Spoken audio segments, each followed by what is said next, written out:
irei sempre insistir que não podemos destruir instituições que já estão prontas. Aquilo que já foi estabelecido, aquilo que já é algo constituído, não pode ser destruído em função de construirmos coisas novas. Devemos pensar em coisas novas, porém, toda a base para todas as coisas, para todas as circunstâncias éticas, morais, bíblicas, teológicas, tudo isso já está construído. O próprio apóstolo Paulo, certa feita, disse, olha, eu não vim ensinar para vocês um novo evangelho. Nós precisamos entender o que Salomão fala em Provérbios, ou em Eclesiastes, não em Provérbios, que não há nada novo debaixo do céu. Então, pensar nessa ideia da transrealidade, desse movimento que fala do transgênero, é algo que é importante para a nossa discussão, mas, sobretudo, nós precisamos compreender que são invencionices, que são novas realidades que querem trazer à tona quase que aquilo que é inexplicável. É praticamente, como dizia um capitão que eu trabalhei com ele, explicar o inexplicável. Que nós tenhamos sensatez, que nós tenhamos direcionamento de Deus em todas as coisas para prosseguirmos naquilo que é relevante para o reino de Deus e, sobretudo, para a humanidade. Meus queridos, sejam bem-vindos mais uma vez à Academia de Pregadores. Eu sou o pastor Anderson Silva e vamos estudar na aula de hoje, nesse terceiro trimestre de 2023, na lição dos adultos, a lição de número 8, do dia 20 de agosto de 2023. Como você pode ver aí na sua tela, o título da nossa lição é Transgênero. Que transrealidade é essa? É interessante até a forma como o escritor propôs isso aqui. Que transrealidade é essa? Que realidade tão diferente é essa que querem propor? Eu digo em todas as áreas, inclusive na área da pregação,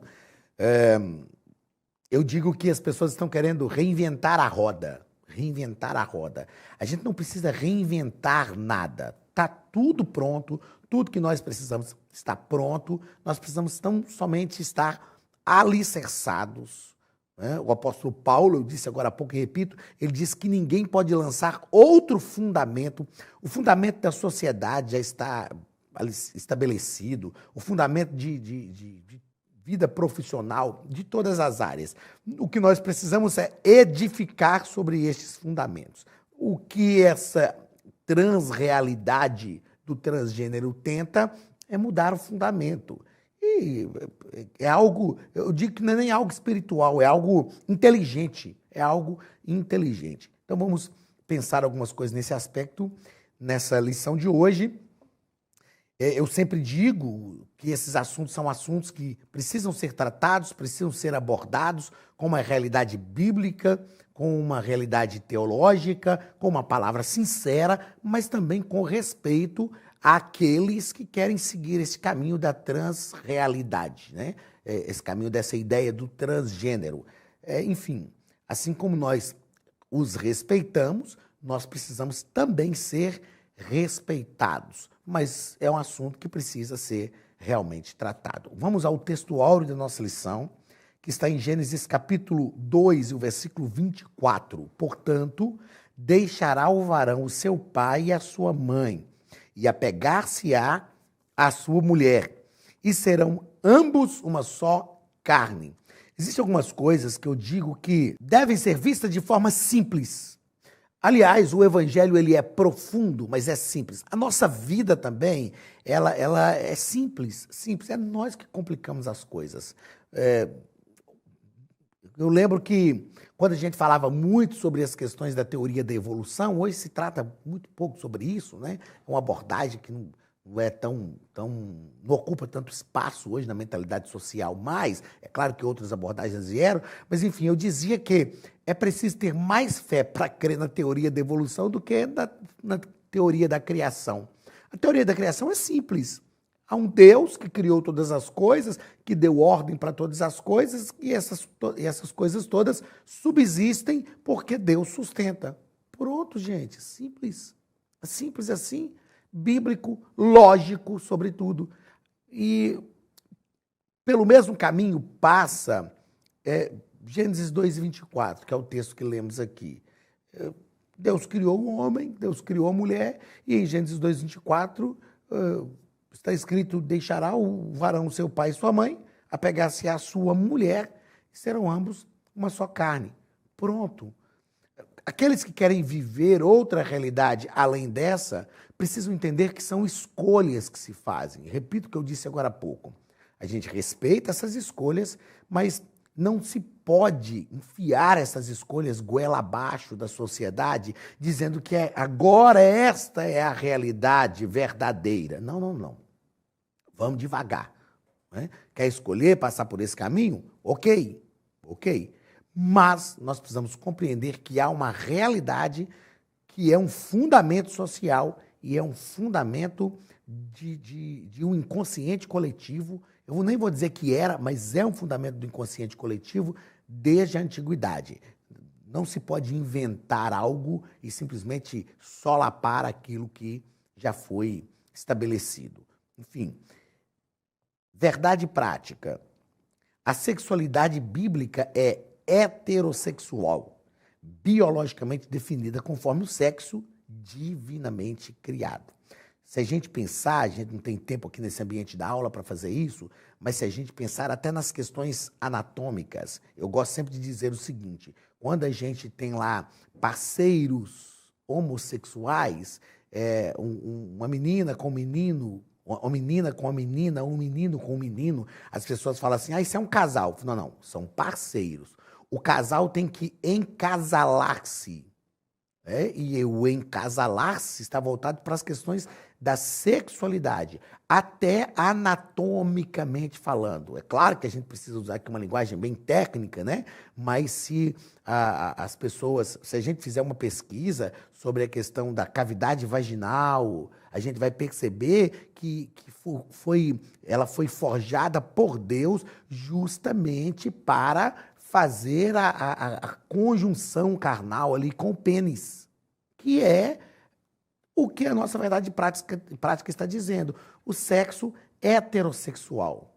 É assim que funciona, biologicamente definido, conforme criado por Deus. Repito, quem quer optar por uma situação diferente disso, é uma opção. Eu tenho até o meu respeito pela dignidade humana, mas não dá para concordar. É uma questão lógica. É claro que esse tipo de fala vai ser definido pelo movimento LGBT+, como uma fala fundamentalista. Eu repito, se não for espiritual, é lógico, é algo lógico, anatômico, científico, é só entender isso e pronto. E a vida segue na maior normalidade possível. Palavra-chave: transgênero. Nós estamos tratando hoje sobre essa visão da transgeneridade, e a leitura bíblica em classe está em Gênesis capítulo 2, versículos 7 e do versículo 18 ao versículo 25, que nos diz assim: E formou o Senhor Deus o homem do pó da terra, e soprou em seus narizes, ou em suas narinas, o fôlego de vida, e o homem foi feito alma vivente. E disse o Senhor Deus: não é bom que o homem esteja só. Far-lhe-ei uma adjuntora que esteja como diante dele. Havendo, pois, o Senhor Deus formado da terra todo animal do campo e toda ave dos céus, os trouxe a Adão para este ver como lhes chamaria. E tudo o que Adão chamou a toda alma vivente, isto foi o seu nome. E Adão pôs os nomes a todo o gado e às aves dos céus e a todo animal do campo, mas para o homem não se achava adjuntora que estivesse como diante dele. Então o Senhor Deus fez cair um sono pesado sobre Adão, e este adormeceu, e tomou uma das suas costelas e cerrou a carne em seu lugar. E da costela que o Senhor Deus tomou de Adão, formou uma mulher e trouxe-a a Adão. E disse Adão: esta é agora osso dos meus ossos e carne da minha carne. esta será chamada varoa, porquanto do varão foi tomada. Portanto, deixará o varão a seu pai e a sua mãe, e apegar-se-á à sua mulher, e serão ambos uma só carne. E ambos estavam nus, o homem e sua mulher, e não se envergonhavam. Este é o relato bíblico da criação. Deus criando o homem e criando a mulher, Deus unindo o homem, unindo a mulher, um homem para uma mulher. Um homem para uma mulher, não é um homem para duas mulheres, e nem dois homens para uma mulher. É um homem para uma mulher. Sobretudo, Deus disse a eles, lógico, os versículos posteriores a esse aqui, multiplicai, sede fecundos, enchei a terra. Então, é uma vida comum, simples, dentro de critérios daquilo que Deus estabeleceu, como diz o salmista, me parece no Salmo 148, que Deus criou todas as coisas e estabeleceu, deu-lhes uma ordem que não passará, ok? Vamos aos comentários da nossa lição. No primeiro ponto, o nosso comentarista vai tratar sobre compreendendo o pensamento da transgeneridade. Então, o que eles ensinam? É isso que a gente vai tratar aqui. Primeiro, identidade de gênero. O nosso comentarista vai deixar claro para a gente aqui, ó, e é preciso atentar para todo esse texto que ele propõe para a gente aqui, que, deixa eu diminuir para projetar na sua tela aí por completo o que a gente precisa. O gênero identifica os seres inequívocos do sexo masculino e feminino. Não obstante, na década de 70, as feministas usavam o termo gênero para diferenciar o sexo anatômico. As ciências sociais passaram a enfatizar que o comportamento social dos gêneros é estabelecido pela cultura e não pelas características biológicas do sexo. Ok? Então, nós temos aqui a primeira fala do nosso escritor, que é uma realidade, o gênero identifica o sexo, o gênero identifica os seres inequívocos do sexo masculino e feminino, então, do gênero masculino e do gênero feminino. Versículo 27 do capítulo 1 de Gênesis, ou deixa eu confirmar aqui, versículo 27 do capítulo 1 de Gênesis. Criou Deus, pois, o homem. A sua imagem, a imagem de Deus o criou. Homem e mulher os criou. Pronto. Deus criou o homem e Deus criou a mulher. O gênero define o sexo. Não existe, nós vamos ver na lição de hoje aqui, não existe essa neutralidade que se fala. Depois disso, as feministas vieram na década de 70 e começaram a promover essas mudanças de pensamento. E depois as ciências sociais. Perceba que não são as ciências fisiológicas, não é a medicina, são as ciências sociais que passaram a enfatizar que o comportamento social dos gêneros é estabelecido pela cultura e não pelas características biológicas do sexo. Isso aí é uma falácia. Como eu já falei aqui, eu fiz questão de anotar para não esquecer, como eu já disse, a própria composição hormonal estabelece esse fato. Então, é o seguinte, o menino pode tomar hormônios femininos para mudar várias coisas no seu corpo. Se fizer um teste hormonal nele, se fizer uma bateria de exames, a gente vai perceber que os hormônios que são dominantes são hormônios masculinos. Pronto, não tem jeito. A menina pode tomar hormônios masculinos para desenvolver massa muscular, para mudar a voz, não sei o quê, para mudar as características. Vai mudar algumas características.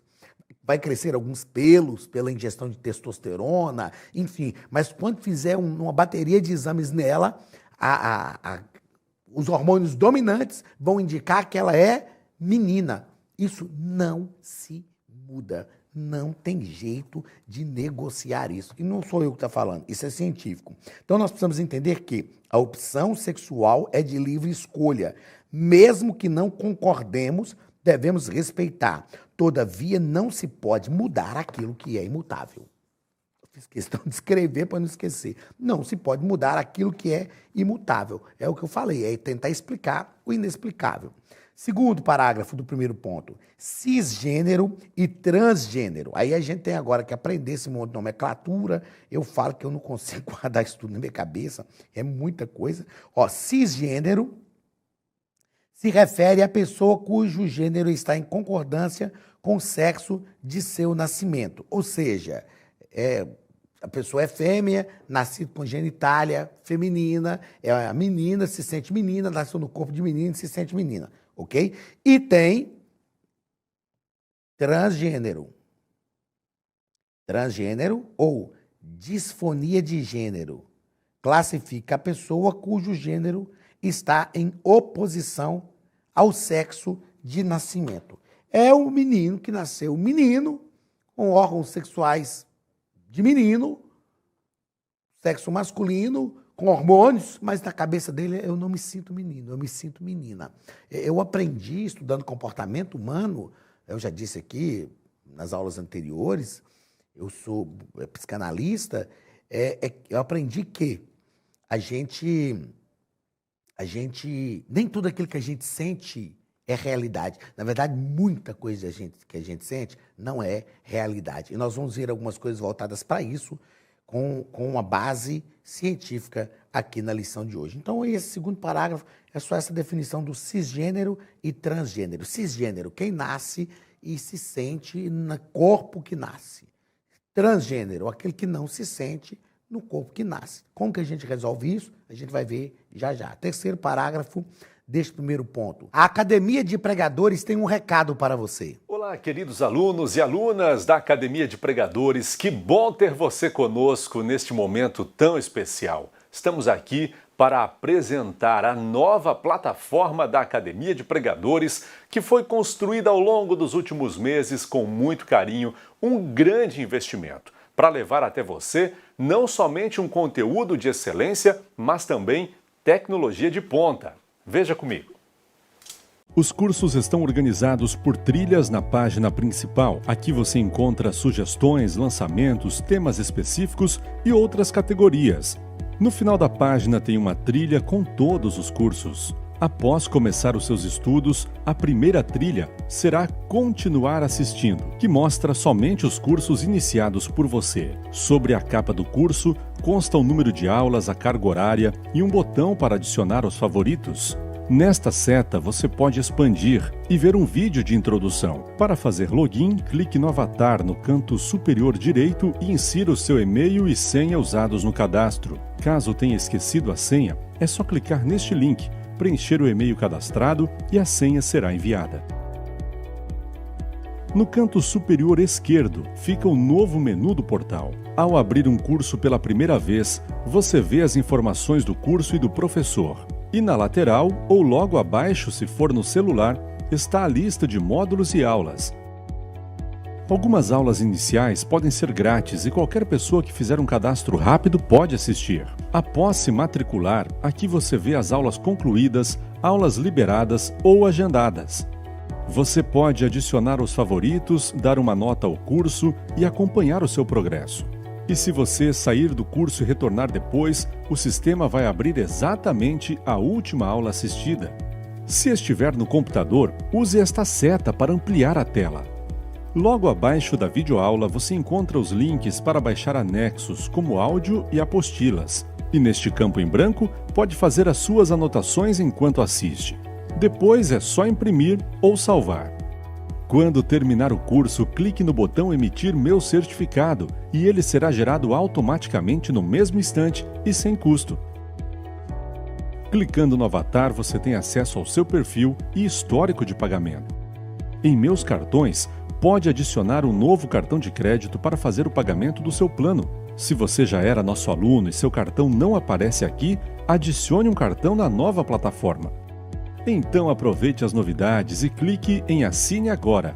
Escolha um dos planos, venha para a Academia de Pregadores, a maior escola bíblica online do Brasil.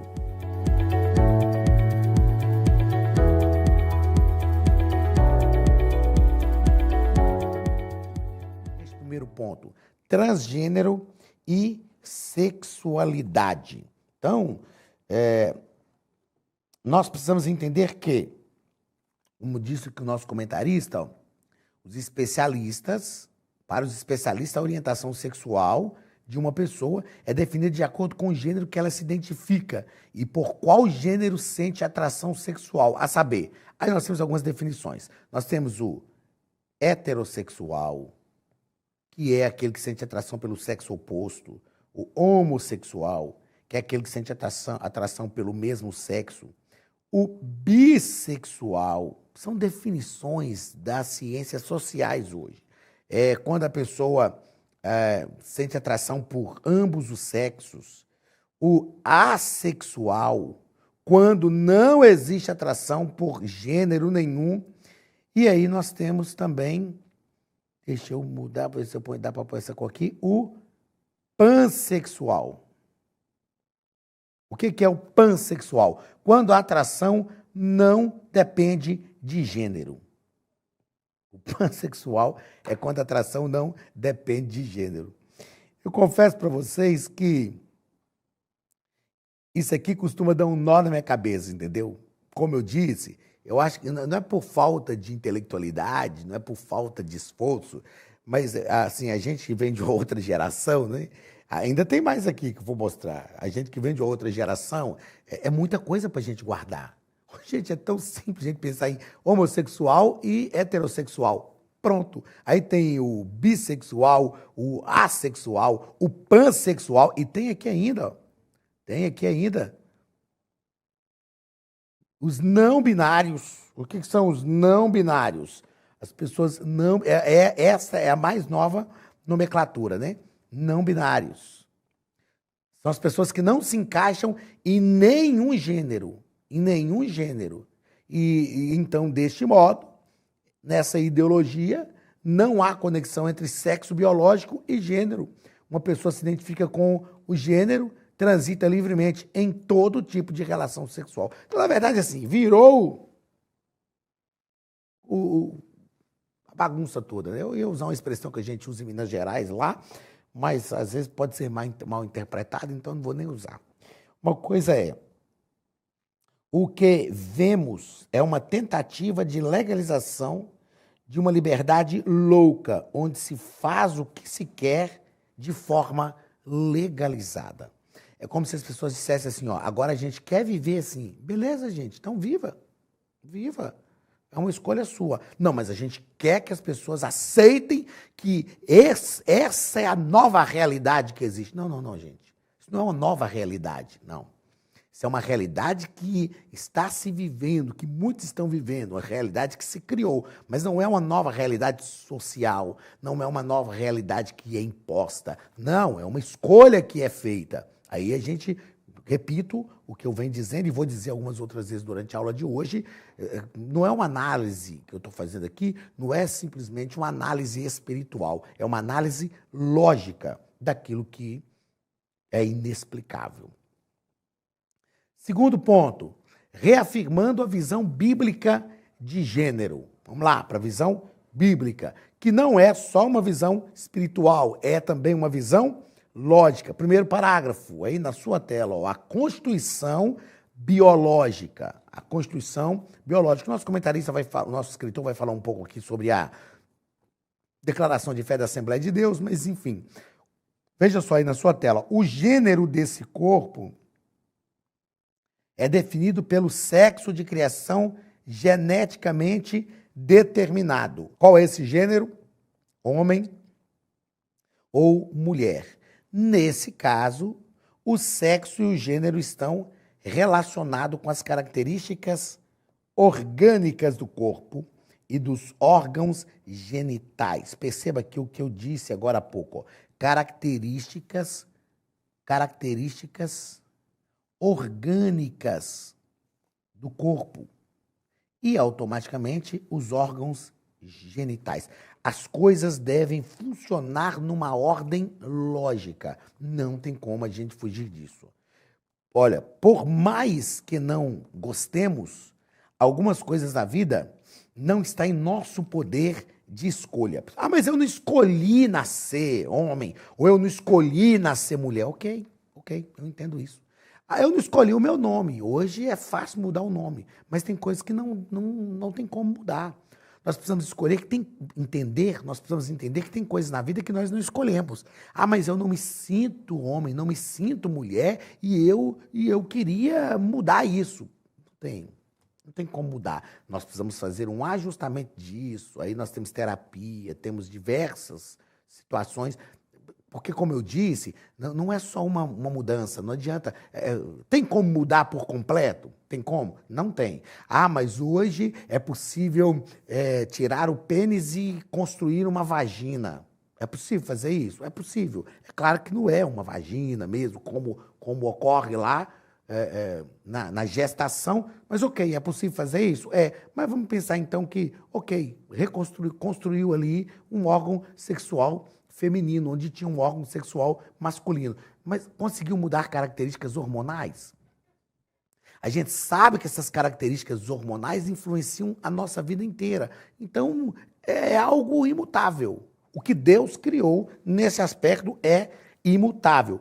Não tem como pensar de forma lógica diferente. Segundo parágrafo do segundo ponto, a Constituição moral. A Constituição moral. O homem foi criado, dentre outros aspectos, à imagem e semelhança de Deus. A imagem e semelhança moral de Deus. A moral, que vem de mores, ela aponta para aquilo que é algo que já existe, aquilo que é algo instituído. A moral, essa moral da consciência humana aqui, que está ligada à imagem e semelhança de Deus, é um aspecto da revelação de Deus para a humanidade. Nós já nascemos com isso. Nós já nascemos porque Deus nos criou assim. E como eu disse, aquilo que Deus faz é imutável. Nós já nascemos com o princípio de moralidade. Eu fiz questão de notar outra coisa. A consciência humana é um princípio divino na humanidade caída. Mesmo na humanidade caída, nós temos um princípio divino que é a consciência humana. Então, o que nós precisamos fazer é realmente nos render à vontade de Deus, ao projeto de Deus para a nossa vida, ao propósito de Deus para a nossa existência, e seguir o caminho que é o caminho de bênção para a vida de cada um de nós. Terceiro parágrafo do segundo ponto, a constituição da sexualidade. O nosso escritor diz que, ao criar o ser humano, macho e fêmea, Deus também instituiu a sexualidade. Sabe como eu chamo isso aqui? Eu vou escrever aqui, ó, para você ler na sua tela e até por cima do texto. Eu chamo isso aqui de coerência. Coerência. Deus é coerente. Deus é coerente. Deus tem coerência em todas as coisas. Deus não ia criar o ser humano macho com uma mentalidade feminina e nem criar um ser humano fêmea com a mentalidade masculina. Deus tem coerência em todas as coisas. E aí o nosso escritor nos diz que no plano divino, deste modo, no plano divino, o sexo, o gênero, a sexualidade não são meros estereótipos de construção social, mas estão biologicamente constituídos e intimamente relacionados. Então, no plano divino, o sexo, o gênero e a sexualidade estão biologicamente constituídos e intimamente relacionados. Pronto, não tem como mudar isso. Em sua perfeição, Deus criou cada coisa no seu lugar, perfeita e de forma satisfatória. Perfeita e de forma satisfatória. Eu tinha, inclusive, anotado aqui para falar sobre o que é um casal, mas eu já falei. O que é um casal? É aquele que tem a possibilidade de se encasalar. E o encasalar está voltado para as questões sexuais e até mesmo de forma anatômica, ok? Terceiro e último ponto da nossa lição. Efeitos da ideologia de gênero. Quais são os efeitos que a ideologia de gênero tem provocado na nossa sociedade. Primeiro, depreciação da heterossexualidade. O que é depreciar? É destruir, deixar de dar importância e relevância. É uma proposta de doutrinação para apresentar a crítica de que o reconhecimento da distinção biológica entre homem e mulher como dado óbvio do desenvolvimento humano e da realidade, ou seja, a heteronormatividade, que já é um termo doutrinador, é um sistema opressor e normatizador, em que se obriga as pessoas a se relacionar apenas entre homem e mulher. Eu acho engraçado isso aqui, em que se obriga as pessoas a se relacionar apenas entre homem e mulher.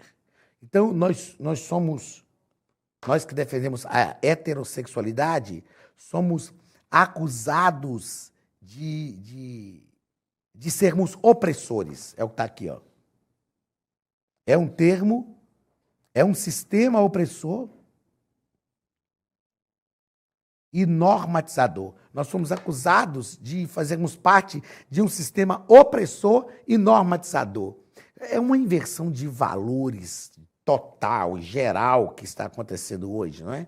Aquilo que é o comum, quem defende aquilo que é correto é que está errado agora. Quem defende aquilo que é certo é o que está errado, aquilo que é lógico. Não é? Mas isso não é certo para mim. Ok, não é a sua realidade, mas é o que é lógico. Segundo parágrafo do terceiro ponto, construção de narrativas. A partir de 2017, em 2017, a Associação de Pediatras Americanos, ela publicou algumas coisas interessantes. Primeiro, ela diz que conflitos entre mente e corpo devem ser corrigidos. Conflitos entre mente e corpo devem ser corrigidos pelo alinhamento do gênero, que é a mente com o sexo anatômico, que é o corpo, e não fazendo intervenções. Isso aqui eles têm que ouvir, e não fazendo intervenções invasivas no corpo. Como que se resolve os conflitos? Com um alinhamento. Aí é o que eu disse, com terapias, com tratamento e pronto. Outra coisa que a Sociedade de Pediatria disse. Vamos lá. Meninos não nascem com cérebro feminizado e meninas não nascem com cérebro masculinizado. Isso aqui quem está dizendo é uma organização científica, tá bom? Isso aqui não é pastor que está falando, não, gente. Isso aqui é uma organização científica. Outra coisa, em terceiro lugar, a ideia de pessoas presas no corpo errado é uma crença ideológica que não tem base na ciência rigorosa. Não tem base na ciência rigorosa. Então, isso é uma crença ideológica. É uma crença ideológica, tá ok? Pesquise, procure isso aí que você vai encontrar. Isso aqui não é fala de pastor, isso é fala de um órgão científico. Terceiro e último ponto. O que esta ideologia do transgênero também tem tentado? Implantar uma linguagem neutra. Os ativistas consideram a gramática normativa como machista e elitista. Machista e elitista. Então, sobrou agora até para a gramática normativa. Ou seja, na verdade, o que eu penso, de forma bem lógica e com todo respeito, a tentativa de implantar aquilo que não é a realidade é tão intensa que ele sai dando pancada para todo lado, Até a gramática agora é normativa, é machista e é elitista. Aí tem que mudar a gramática, tem que criar uma linguagem neutra. Não é todos, mas pode falar, não é todas, é todes. Não, por favor, né? Por favor. A gente fica vendo essas coisas e é algo que chega assim, chega à margem do ridículo. É feio, ridículo tentar implantar algo tão esquisito, tão sem explicação, tão ilógico, na verdade, tão sem comprovação científica. Então, vamos passar para o caminho da normalidade. A norma gramatical é desconstruída para atender à ideologia de gênero. Então, é uma desconstrução. Eles tentam uma desconstrução em todas as áreas. E é algo inimaginável. Não sabemos como parar tantas aberrações. Como eu disse e repito, às vezes eu fico olhando para isso e falo, gente, onde a gente vai parar? Não é possível. Não é possível que eu estou ouvindo isso. Não é possível que é assim. É ridículo. Ridículo, fora de ilógico e realmente desafia a inteligência humana. Nós precisamos entender que, repito, para fechar a nossa aula, se não for espiritual, é inteligente, é racional, é lógico.